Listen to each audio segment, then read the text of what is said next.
no more. Oh, my Lord. We won't have to cry no more. I tell you, we won't, church. We won't have to cry no more. Hi, and welcome to another segment of KISS. Keep it simple, sir. Keep it simple, senor. Senorita, saints, sisters. Keep it simple. We are blessed to come to you home once again with another special, very, very special production. Get on the phone, call someone. I'm telling you, you don't want to miss the segment of what we have for you today.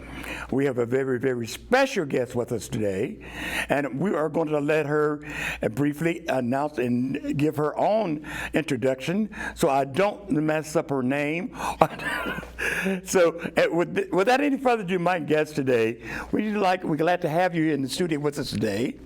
And I am Frances McGee Cromartie. I am the daughter of former Mayor James H. McGee, daughter-in-law of the late Dr. Junius Cromartie, former judge, lawyer, assistant county prosecutor, and I'm here to tell you about my dad. Yes. And it's such a blessing that we have you here, because so many things that happen right around our city. And I often say, you know, this is the Gem City, where we overlook all the carrots that we have. That's right. And surely James McGee was one of the carrots that's in this great Gem City. He was. And not only was he the first minority, the first African-American mayor, he was the longest serving mayor. That's right. In the city of Dayton. It's just so much here that hopefully we can unveil and share that one lived right amongst us and we know very little about. Oh, yeah. And I am so happy that you're bringing this up, because a lot of people don't know things and don't remember. Because like my dad was the second African-American city commissioner. Okay. The first one was Don Crawford. Yes. And Don Crawford ran for the position and got it, but he found out that it was, well, at the time, the amount of money that you got paid to be a city commissioner was not enough to support a family. So we're talking about in 1967, right around in there, he had run, and you got paid $1,200 as a city commissioner per year, not per month, not per week. Yes. Per year. Yes. And then you got paid as mayor $1,800 per year. So that's really not enough to sustain being mayor, and it was made ceremonial. So Mr. Crawford found he couldn't, sustain his family, and he became the first clerk of the city commission. And so my dad was selected as mayor. So he was actually the second commissioner, but he had a long time in Dayton prior to that. Wow, Dayton is so small. Think about when you were saying that. Mr. Crawford's wife was my teacher. Oh, really? She was a very nice lady. Yes, yeah. And hopefully we can share something today to bring more light. And so that old song in church, you don't know like I know, so you don't know, I don't know like you know, those things that may be overlooked, and some of the things that we might take for granted everybody know. So anywhere you want to start here today, we have some pictures. And well, do you want to start chronologically, or do you want me to just feel free, wherever you feel like. Well, a lot of times people think that you look at my dad and he was a lawyer, and you think, oh, he came from a family of means. My father's family was from West Virginia, Philippi, Barber County. And as I told you earlier, my grandfather had a second grade education. My grandmother had a sixth grade education, but my grandfather was smart enough to get a patent, listen to people. It was for tire change, and the patent is still in use in Germany. But he sold it and was able to buy some land in Ohio, which allowed the family to move up. My dad was the oldest of 9 children, 7 of whom made it to adulthood. And so my grandmother always told my dad, you've got to be the example. So he was the first one in that branch of the family to graduate from high school. My grandfather had a business washing windows, And he thought that was the most he could aspire to, is to own your own business. There's a freedom Yes. in owning your own business. And he wanted my dad to take over. My dad wanted to go to college. He got into Howard University, but he could not, no, he didn't get into Howard University. He had a place to stay. And the people in the AME church gave him some scholarships, and so he was able to go to Wilberforce. But my grandfather said, because you don't want to take over my business that I've prepared for you, you're on your own. So my dad had to struggle. Yes. And he sold concessions. He had several jobs, but he was able to enjoy college life. And he went in under a business course. And that's important because, number one, he went into, well, in high school, he went into a business course. They wouldn't put you on a college track because he was black. So they felt the best you could do was be a secretary. And at that time, men were secretaries. Yes. Not women. Yes. Men were the secretaries. And so Daddy learned shorthand and did all of that. He went to did business in college, took a business course. And that business course helped him with his own business because he would do shorthand and be able to write things. And then he graduated from college. This was in the 40s, right after the attack on Pearl Harbor. Okay. So he knew he was going to be drafted. He got on at Wright Pat, and one of the people who had opened up Wright Pat for him was the NAACP under Mrs. Miley O. Williamson. Okay. So everybody talks about getting a job at the base now. Yes. Used to be a time you couldn't Right. work at the base. And Mrs. Williamson and the NAACP, you know, they filed suit. They did a lot of protesting, and they got people on at the base. So Daddy got on at the base. He was drafted.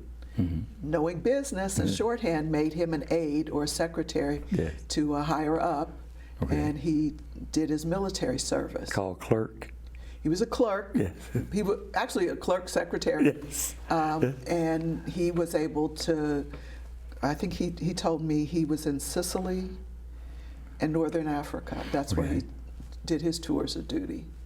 And then he used at that point, they came up with the Marshall Plan, which was, not Marshall Plan, but the GI Bill, which was new. That was something that came out of World War II. A lot of people know now, you hear them talking about, well, you can go to college or get your higher education.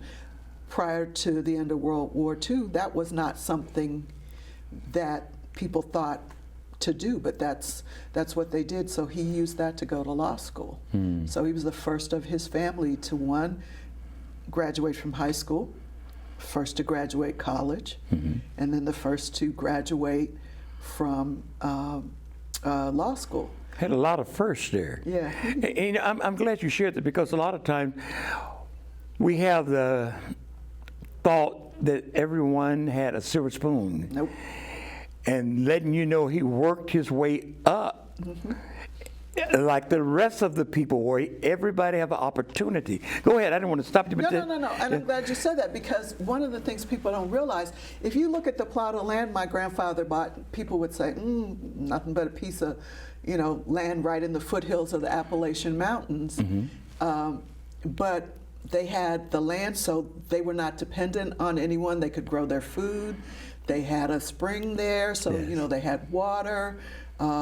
So you could farm it. My grandfather had his little business that took over the other necessities, but you had that. They didn't have indoor plumbing until the 1950s in his house. So he did not have it easy. He didn't, and he made sure that after he married my mom, that and we came along, that we knew and understood that we may not have had everything everybody else had, but we had what we needed.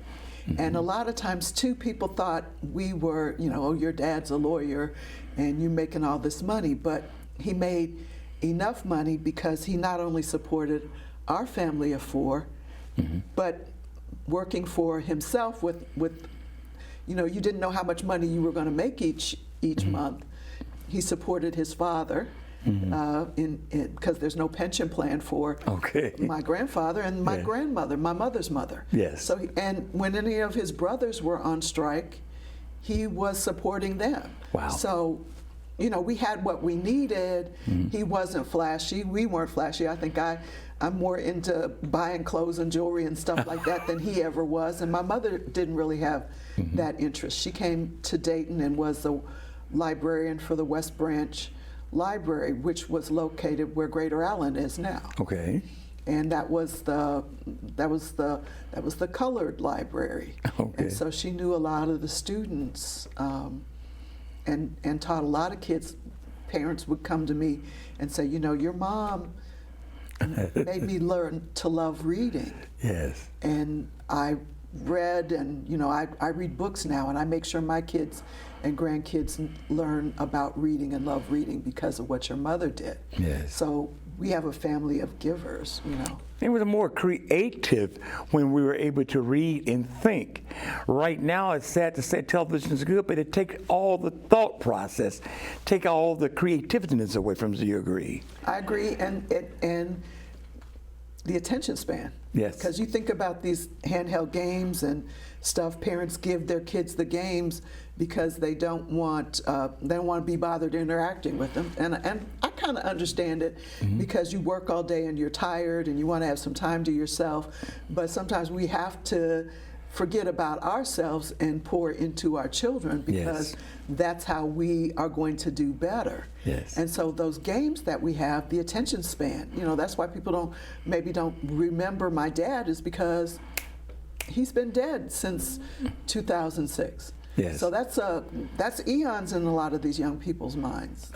It's crazy what you think. Because I tell them, I remember the outhouses in Drexel and so forth. And like you said, when they didn't have running water, Right. Hey, look at me. Are you 100 years old? No. No, it hasn't been that long ago. No, and you know, I was in a documentary recently on redlining, and I wanted to do it for two reasons, because I thought that people need to know about, one, we needed to know about Mrs. Francis, who was my dad's mentor. Okay. We needed to know that you couldn't live anywhere you wanted to. Okay. And if you look on some of these old maps for this area, they'll have written on there, they'll have a red line and they'll write colored, because that's the only places we could live. Yes. And so, you know, I am blessed and am extremely lucky because my parents would talk about the painful things. Yes. You know, give you an example. After my dad graduated from law school, he and my mom had married, and they moved here to Dayton. He worked under Mrs. Francis. Okay. And Mrs. Francis, for those who don't know, was the first in Ohio for sure, but possibly first in the nation, female African-American realtor. Yes. And Mrs. Francis took my dad under her wing and taught him how to do, got him to do the real estate law that she needed to have done for her business. But the importance of Mrs. Francis in Dayton, and a lot of people may not realize it, but their grandparents or parents may have gotten a house because of Mrs. Francis. People after World War II were able to come into the factory jobs. Okay. So you had money. Yes. You wanted to buy a house, but the banks in the Dayton area weren't going to give you a loan. No. So Mrs. Francis would be the one who would go down to Louisville, Kentucky. She would go to Memphis, Tennessee, because that's where black-owned banks were. Okay. And she would get the loans for people. So people were able to get the American dream. Wow.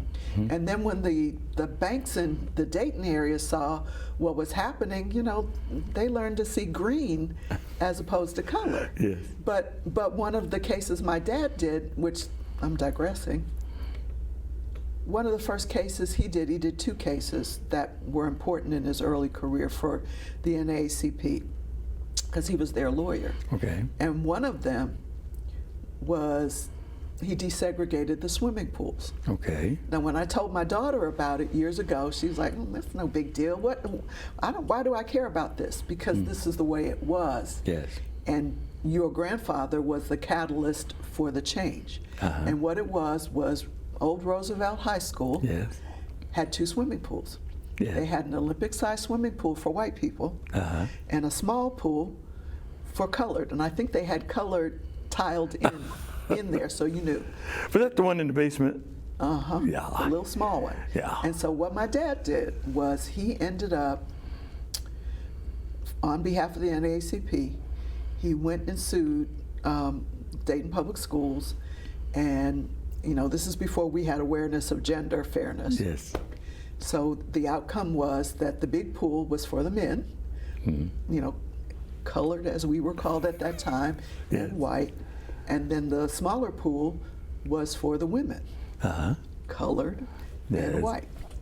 But it's no big deal now. We swim in the same pool, but Daddy would tell us stories about how he grew up outside of Steubenville, Ohio, eastern Ohio, in Jefferson County, and he would say, we weren't allowed in the swimming pools until Labor Day. Then they let the black folks swim in Labor Day, and then the next day they let the water out the pool because we'd contaminate it. So, Dorothy Dandridge comes to mind too. And but you see, this is how people don't tell these stories because it's painful. Well, we need to know about the pain so that it doesn't happen again, but we need to tell them so we can be proud in how far we've come and know what more we need to do. Yes. And they come in a struggle.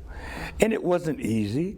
We're living in a time that somehow the younger generation feel everything is microwaved, given to them. But that's why I enjoy the stories that we have to tell of our parents that were successful.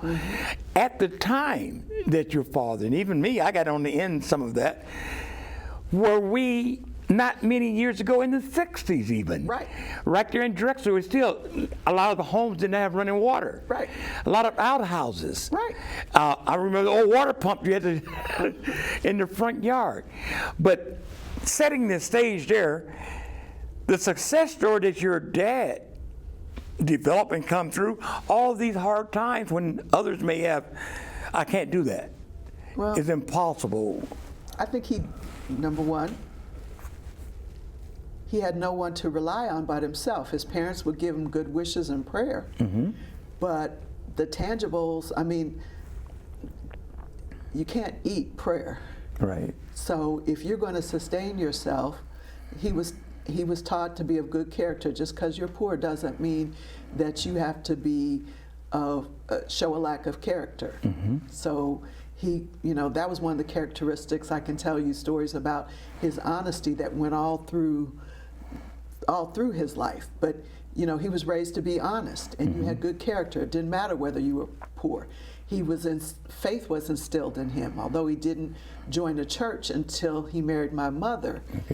They had faith, they believed, and they believed in God. So he was going to do what was right. And that's how you did it. And people will help you when you're willing to work hard. And if you give credit to God and those who help you, doors open. Yes. Okay? Yes. But, so just tell you stories about my dad's honesty later on in life when he was mayor especially. He would go on these trips. I've mentioned to you off camera how, Dayton had sister cities in Monrovia, Liberia, at the time Owiso, Japan, and the first one was Augsburg, Germany. And Daddy would go, and he even did a trip to Russia, trade mission. He would go on these trips, and he may take my mother. Now everybody else would take their wives, and it's on the city's dime. My daddy said no. He said, my wife is my responsibility. So he would pay half of the room he paid himself. Half of the meals they would give my mother. He'd say, no, I'm paying for her meals. And anything that he had left of the voucher that they gave him, he'd give it back, even if it was like $1. And that went on all through his life. I can remember after he retired, which was in 1982, in January, he retired as mayor. And later on in life, Mr. Walker, Willie Walker, with the Dayton Urban League, was managing the Martin Luther King Day holidays when they first came into being. And they asked my dad to be the honorary chair. Okay. And Daddy was working with the Urban League. And one day I had been on the Urban League board with Mr. Walker, so we were friends. And he came up to me one day and he goes, "Your dad's a tough man." And I said, "Well, what you talking about?" He said, "Your father refused to sign off on the end of the, on our financial reports because we couldn't find, we were off by 80 cents. And he said he made us go back and find that 80 cents. And he says, "Do you realize how much money my staff spent trying to find that 80 cents? It was within the amount that's allowed." Yes. But my dad said he would never have it be said that he had taken a dime that didn't belong to him. Oh boy, the integrity. Yeah, That it's stands. very. And it's not so easy, even when you try to do the right thing. Right. Someone will tell you, "Oh, go ahead. See, it's not a big thing." Right. But the integrity that this man had, your dad Right. had. He said, "No, I will not do that." And that's what he expected of us. Yes. So. Now, you talked about the integration of the swimming pool, but even how we come to this production today. I was eating out at a restaurant locally I was sharing with you earlier, and a Caucasian lady come and seen people talking to me, and she said, thought, I guess, something made important. She said, "Do you know, I talked to a lot of young African-American children, they don't know who James McGee was?" And she went on down giving a list of things that he had done. And I was so myself elated that she knew so much, and she was so concerned she may be watching the show today. I don't know if she knows I didn't get her name. But I think, yes, it is our job. We need to tell our story. And I'm glad you were able. I know my friend Annette wasn't able to come, your sister. Right. And she said, "But my sister, she'll talk. She'll come." And I will. I enjoy doing that. Well, just so people understand something, how he came to be mayor, it wasn't given to him. No. And I can remember this because I was a little kid. He became city commissioner the end of my 5th grade year.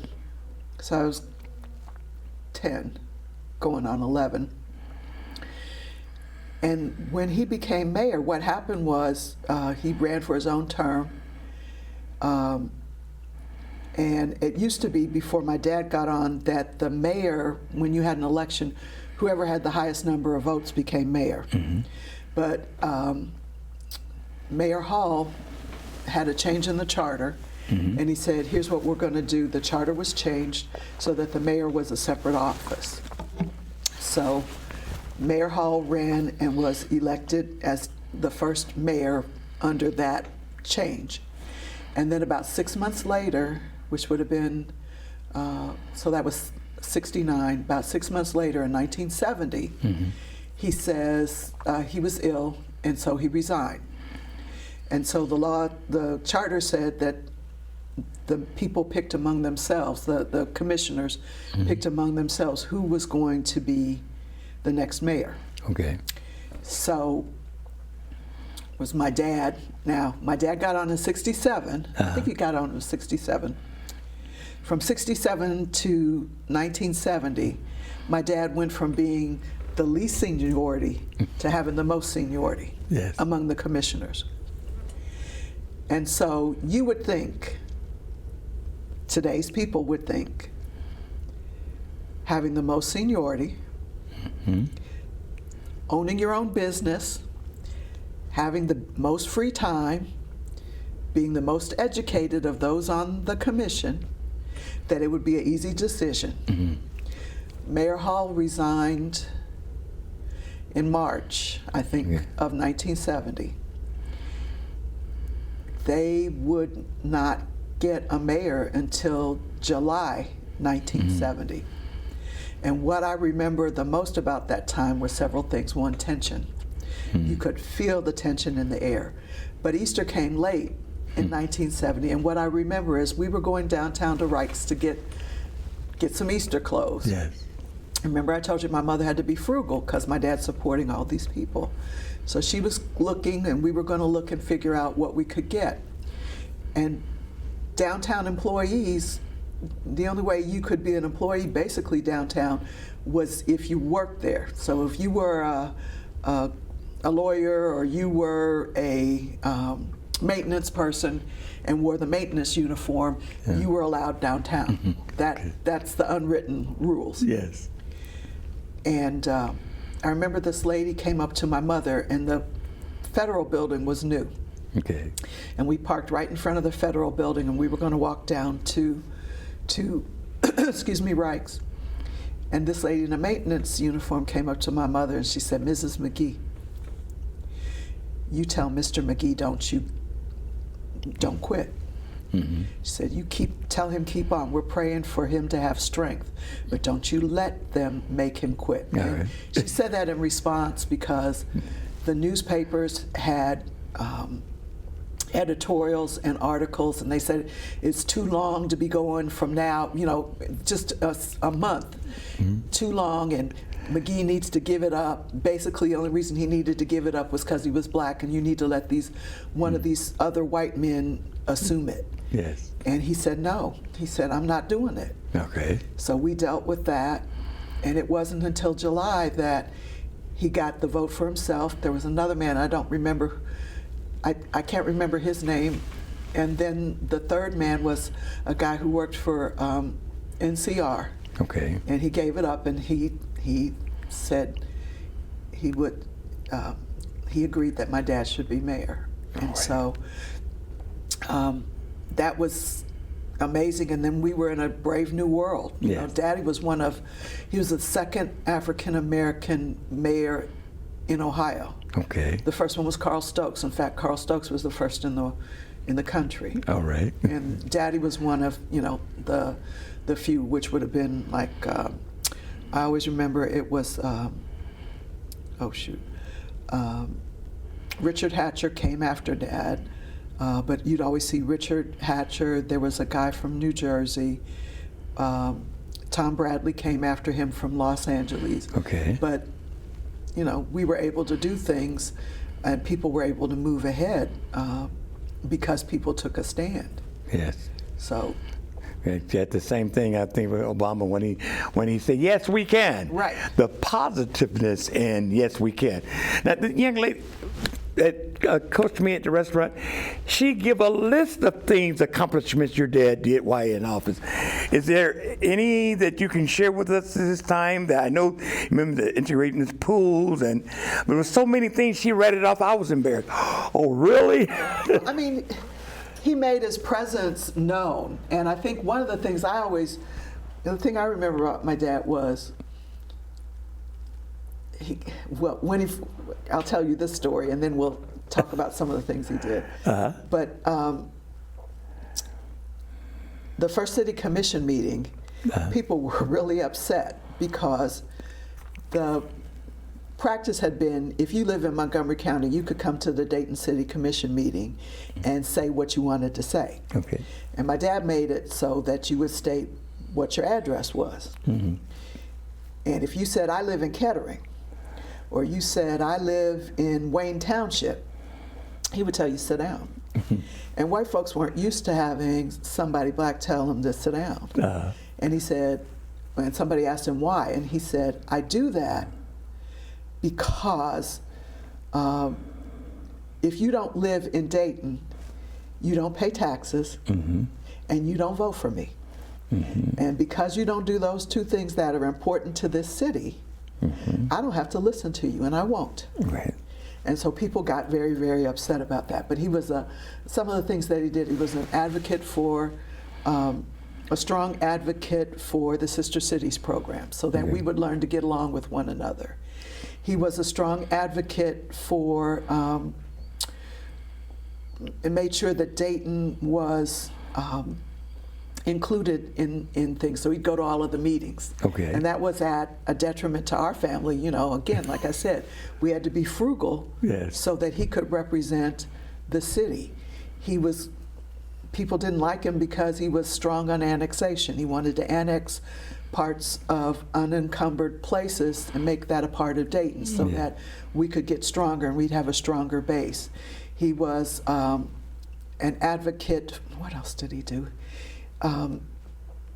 He changed the way that people looked at the mayor form of government. The form of government had been set up in 1913 after the flood with a city manager form of government. So that meant that the city manager had all of the power, and the commissioners were the board of directors. That's how it was set up. But he was the one who made it so that the mayor was the person you looked at. The mayor would be speaking on behalf, even though he acknowledged that the CEO was the city manager, and he would always work with the city manager. But he was the one who would speak on behalf of the city. And that changed everything. You know, he was the first one to go to the White House and have dinner with the president. He had dinner at the Nixon White House. He had dinner at the Ford White House. I believe the Carter one was another one he had, and he was invited to the Reagan White House for the sister cities. He was so strong in sister cities and advocating for that he would be invited to White House dinners for that. And he didn't go to the Reagan White House because that was in 1980 and my mother was sick. And so the only reason you can tell a president that you're not coming when he invites you is you have to be sick or dead. So other than that, you have to be there. So he and my mother went, and they represented, I'm trying to think some of the other things. I even brought my sister found his old resume. It says highlights included close out of model cities and its evolution to citywide community development block grant program. They developed and preserved citizen participation with the priority board, so that came out. Revitalized downtown, featuring Courthouse Square, Meade headquarters, arcade, and other projects. He had an aggressive attitude towards economic development, evidenced through the Mayor's Council for Economic Development. They had major neighborhood renewal projects such as Inner West 5 Points, Drew Health Center, city-county dialogues, improved water and sewage. At one point, some of the people who were city employees, I remember seeing an exchange where the people were talking about, oh, you know, it's okay, they only drink a little bit of this PCBs or whatever. And my dad was mad. And he says, well, you drink it first and then I'll drink it. But we're not going to build factories over water well fields. You know, people thought that was a good thing to do, and he was like, no, you're not doing that. So he did a lot of those things, and he always loved the city, and you knew that he may not have been right, but he was always going to advocate for the city. In fact, he was one person who I-675, he was a staunch opponent of 675 because he said it will take away the strength of the city. And once he was out of office, 675 was built. And it did take away the strength of the city. Hey, look at our city today. Right. But you know, like I said, and even when we go home, you're going to think of a lot of other things. When a person has done so many things, it's really hard to narrow down and pinpoint. But we know that he had done a lot of great things for this Gem City, or he wouldn't be the longest lasting mayor. He made his impact here. And I wanted to say, even his daughters both become judges in our city. Although you're both retired now. Well, I was forcibly retired because people wouldn't get out and vote. I was appointed common pleas court judge, so I was a career prosecutor, so I handled a lot of serious cases. And a lot of people were upset because, oh, you're just with the police. Well, you know, I'm going to quote Reverend Sharpton, if you're not at the table, you're on the menu. So if I'm not working in that area and we're approving charges and I don't say that's not right or you're not applying the law fair, then people aren't going to get a fair shot. Right. So that's why we need to have people of color and people who know who their background is and what they are and who they come from at the table saying, no. And that happened. Some of your dad integrity is in daughter? Yeah. And I know that if I don't do the right thing, he's going to come back and get me. So that I was and then I was appointed a judge. People were upset because they thought that I was going to let people go. I know one lady told someone she was upset because her son was at a gas station and fired shots at somebody. Now, if the bullet hit the gas tank, it would have exploded and blown up. Yes. Okay? Yes. So they charged him with the underlying felony, which was felonious assault, and then they added a gun specification, meaning you're going to have additional time. Yes. And this lady was giving me the blues because I sentenced her son to prison, because I figure that's unsafe. Okay. And when this gentleman heard how I had given him a fair sentence, which was at the lower end of the spectrum, as opposed to 10 or 15 years, which he could have gotten, and he got 3 years, told her just, she can't give away the courthouse. Yes. And so I think a lot of people were upset because I imposed the law fairly.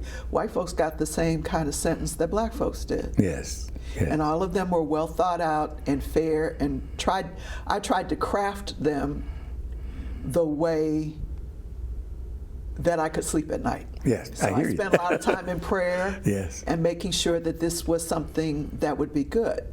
And my sister was a magistrate. That is a judge that an elected judge appoints to listen to certain cases and make decisions. So she's acting in a judicial position, but she never had to run for office. Okay. So I said, my difference was I ran. Yes. But the downfall was that people who looked like me, who I was trying to help, didn't come out and vote.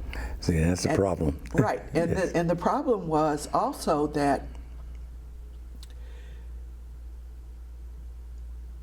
you can't complain about not getting justice if you're not doing what you need to do to ensure that justice can be had. Yes. And what you have to do is you have to register and vote.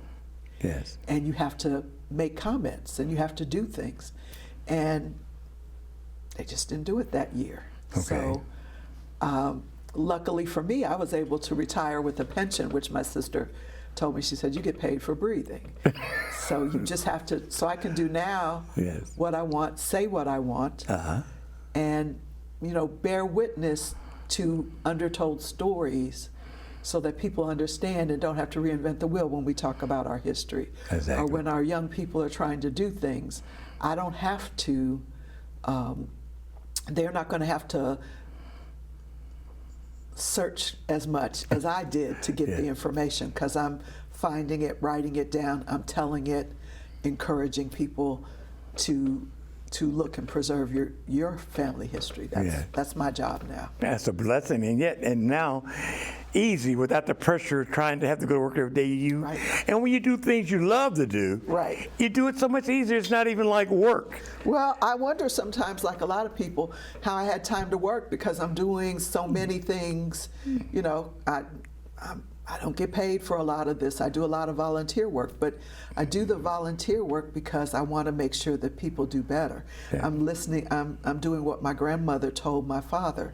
She told him, "You've got to do better than what my grandfather did." Yes. She and my grandfather did. You've got to do better, and then he did do better, and I've tried to do better, and my sister has a son and I have a daughter, and we're trying to make sure that they do things. Now, my daughter doesn't like the spotlight. She saw me getting beat up in public, meaning figuratively, Yes. with people saying ugly things and doing ugly things, and she doesn't want to do that. But she has the caring spirit, Yes. and that's been instilled in her, and she makes her way, and my nephew does the same thing. So I think we're passing it on. And that's one thing the parents of the past always wanted your children to go beyond what you done. Not just do the same thing, but go beyond. And that's the beauty. And sometimes today, it seems some of these parents don't have that same care or desire or love they want for the children to achieve even above. And that's a Christ-like attribute too. Right. I looked at Christ when he went back, he said, greater things you would do than what I've done. So that's the right mentality to have, to want others coming behind you to do and succeed what you have done, even more so. What you do to the least is what you're gonna that's the way that the world is gonna be. So if you don't care about those who have the least, then the world's going to be lessened. Exactly. So, and that's the way that James H. and Betty McGee taught us. Yes. And I didn't even call on the scripture. And I know you just brought some pictures in here as well that we're going to try to get some of those, and you can talk about them as you bring them up here on the monitor. But I also love, because I call it Christian, it is a Christian talk show.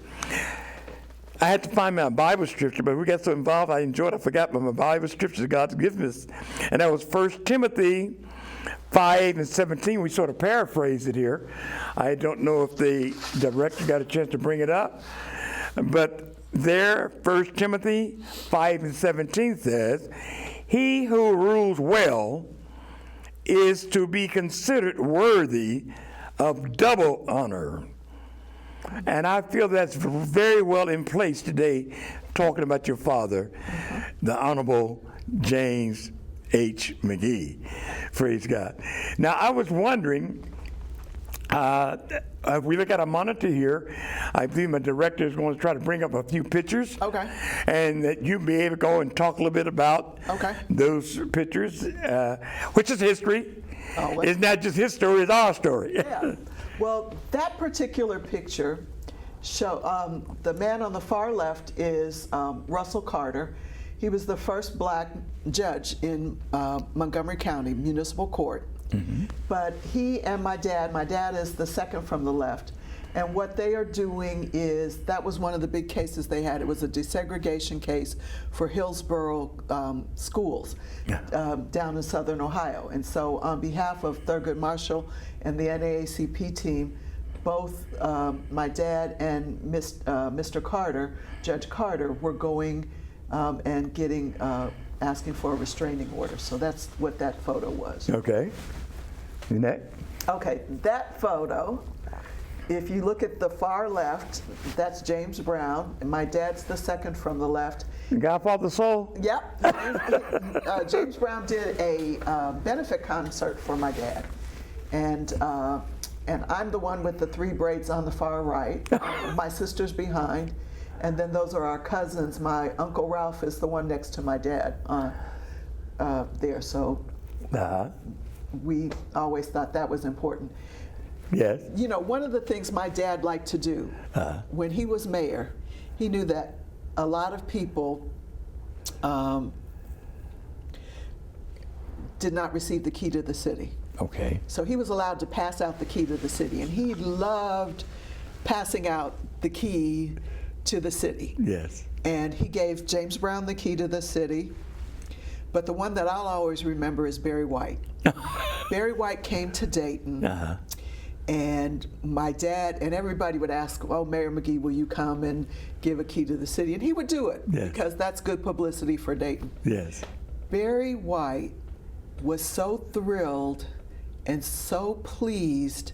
I mean, he was almost in tears that he got this key to the city from my dad. And it was just a little itty bitty thing, about a quarter. It's like a charm you could put on.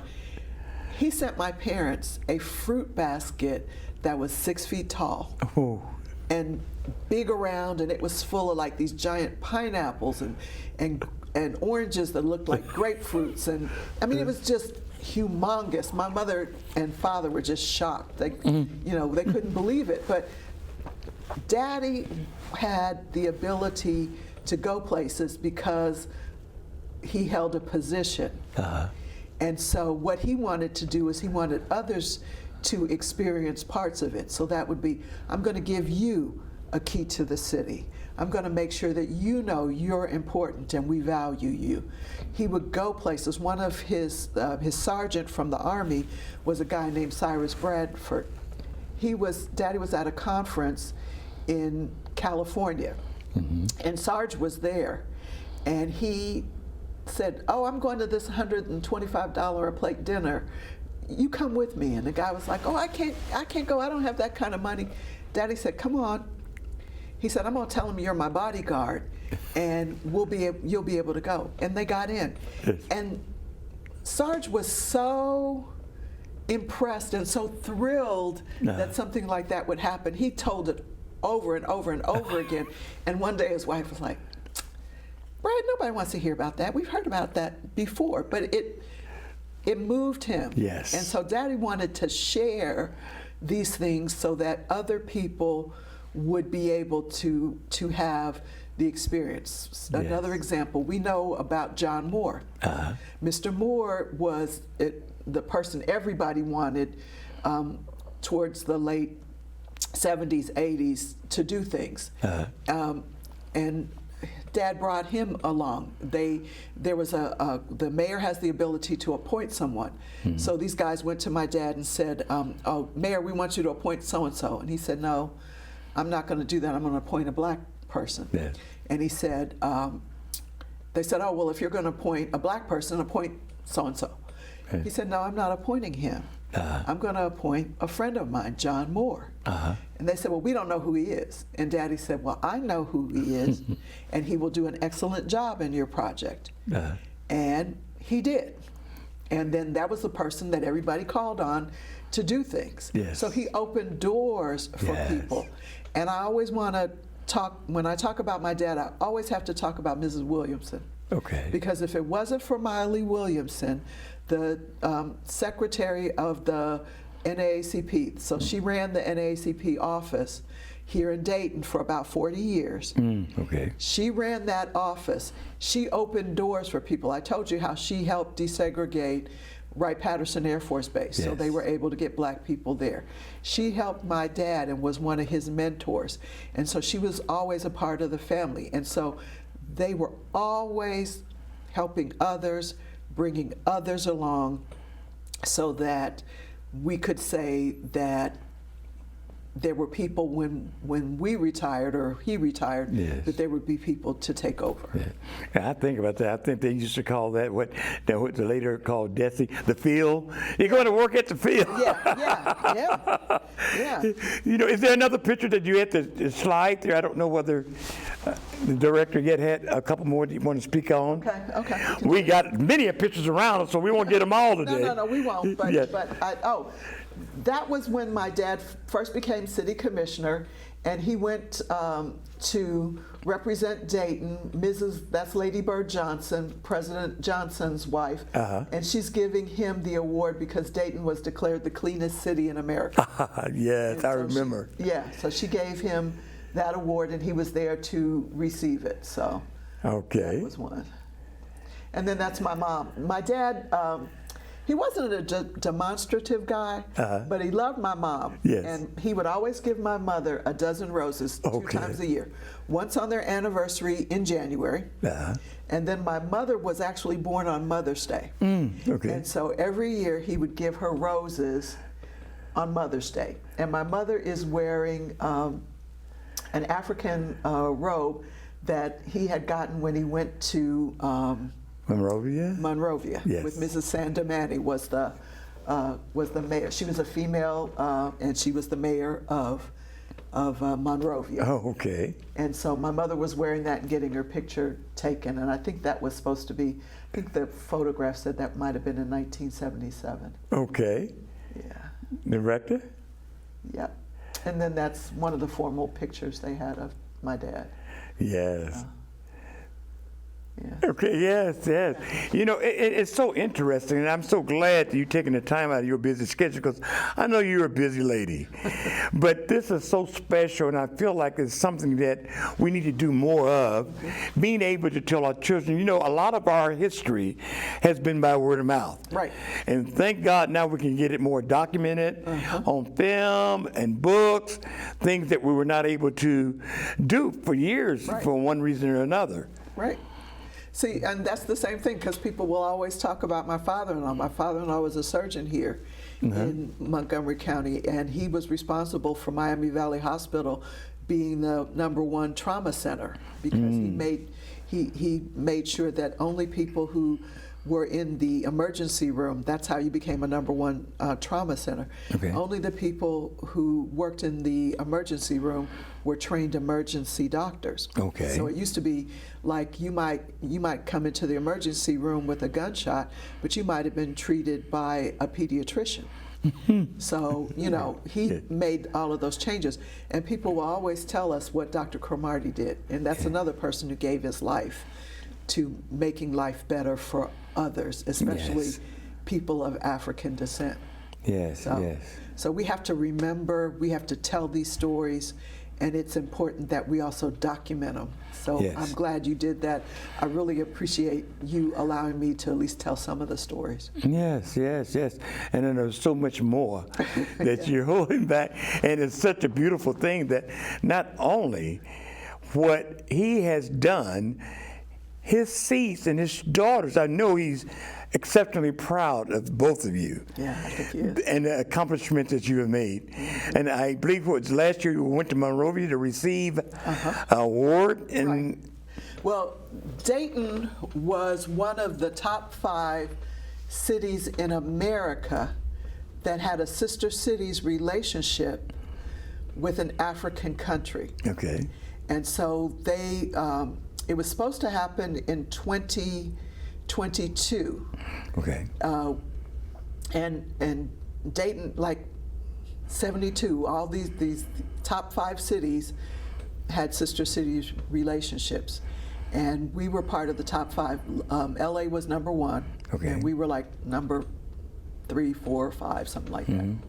So they asked people to go. And I went by myself and went to South Africa and received it. It was a really moving ceremony, because the elders acknowledged my dad, and then what they also did was when they acknowledged us to the group, they sprinkled us with gold dust, so that and that had special meaning. And then they noted that now they're trying to get cities. Their goal is in 505 years. They want 500 cities in 5 years' time to have sister city relations with African nations or African cities. And so that's a reasonable goal. So inadvertently, your dad also put Dayton on the map. Right. Yep. Internationally. Yes. Yeah, he did. And you were blessed to go over there and I was to go over there and represent, and I learned a lot, saw a lot, came back with a greater appreciation. Even the poorest of our poor have a better life than many people. Some of them live in cardboard boxes. Some of them live under tarps. Yes. No books, no libraries. We brought books so that we could fund libraries in Johannesburg in the townships. People lived in corrugated boxes. We just don't know how blessed we are. We're so blessed. Yes. And so I came back with a better appreciation, a better understanding that we need to conserve the resources we have so that other generations can have, that we need to share our resources. When I say conserve, I mean make sure we do not waste. But when I say, share, we need to make sure that others get our our intelligence, our resources. We think nothing about wasting water. You know, I'm going to make sure before I leave that I drink all of that water, because some people don't have clean water. Yes, yes. You know, that stuck with me and my family. They laugh at me. Even if I go to a smorgasbord, even if I go to somewhere like Golden Corral, everything I put on my plate, I eat, unless it's awful bad.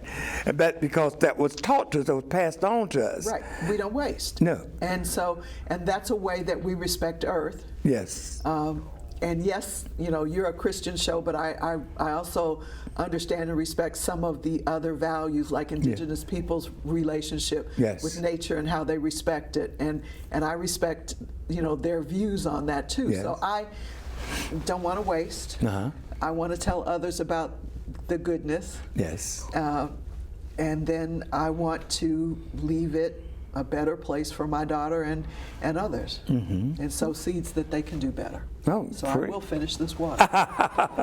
Okay, you know, it's been coming light, and I want you to take your thoughts, whatever God put in your mind, what comes to your heart, to look at our camera here and tell those at home, whether it's YouTube or our television production here locally, whatever you would like to say about, in summary, of your dad, the Honorable James McGee, and what you may want to say to the public, that each one out there to have the opportunity to also do likewise something similar to what you all have done, and the Honorable James McGee here in the city of Dayton.